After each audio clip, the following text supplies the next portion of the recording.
నమస్తే అండి. నా పేరు doctor DVR Reddy, senior homeo consultant, Sneha homeopathy.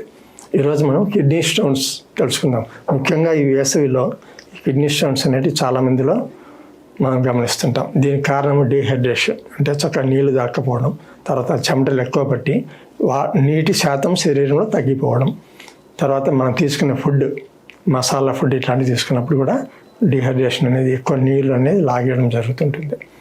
So నీళ్ళు ఎక్కువ తాగడం, మంచి చల్లదనం ఇచ్చే ఫ్రూట్ ఎక్కువ తినాలా, తర్వాత మజ్జిగ ఇట్లాంటివి ఎక్కువ తీసుకోవాలి. ఇవన్నీ తీసుకోవడం వల్ల డీహైడ్రేషన్ తగ్గుతుంది. దీనివల్ల స్టోన్స్ కూడా వచ్చే అవకాశం తగ్గుతుంది. దీనికి తోడు మనం చేసే పని, తర్వాత ఎండలో కష్టపడే వాళ్ళు ఉంటారు, వాళ్ళల్లో స్టోన్స్ ఎక్కువ వస్తుంటాయి. తర్వాత థైరాయిడ్ ప్రాబ్లం కానీ ఇలా ఉండే వాళ్ళలో కాల్షియం లెవెల్స్ ఎక్కువగా లాగేయడం జరుగుతుంది. దీనివల్ల లేదా సప్లిమెంట్స్ వాడుతుంటారు కొంతమంది, ఎక్కువ కాల్షియం ఉండేటివి, అవి వాడే వాళ్ళలో కూడా ఎక్కువ ఎక్సెస్ కాల్షియం అయిపోయి స్టోన్స్ రూపంలో తయారైపోతుంటాయి. సో ఎండల కాలం స్టోన్స్ రావడానికి ఇవన్నీ కూడా కారణాలు.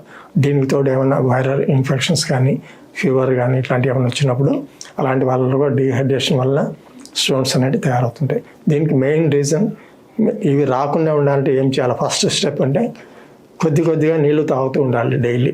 డైలీ 1 అవర్కి ఒకసారి ఒక 100 ml వాటర్ తాగితే ఎప్పుడు ఫ్రెష్గా ఫిల్టర్ చేసి కిడ్నీస్ క్లీన్ అయిపోతుంటాయి. లేదా అట్లనే కూర్చొని ఉండే వాళ్ళలో కూడా స్టోన్స్ తయారవుతుంటాయి. సో ఈ జాగ్రత్తలు పాటిస్తే కిడ్నీ స్టోన్స్ అనేవి తయారు కాకుండా ఉంటాయి అన్నమాట. నమస్తే.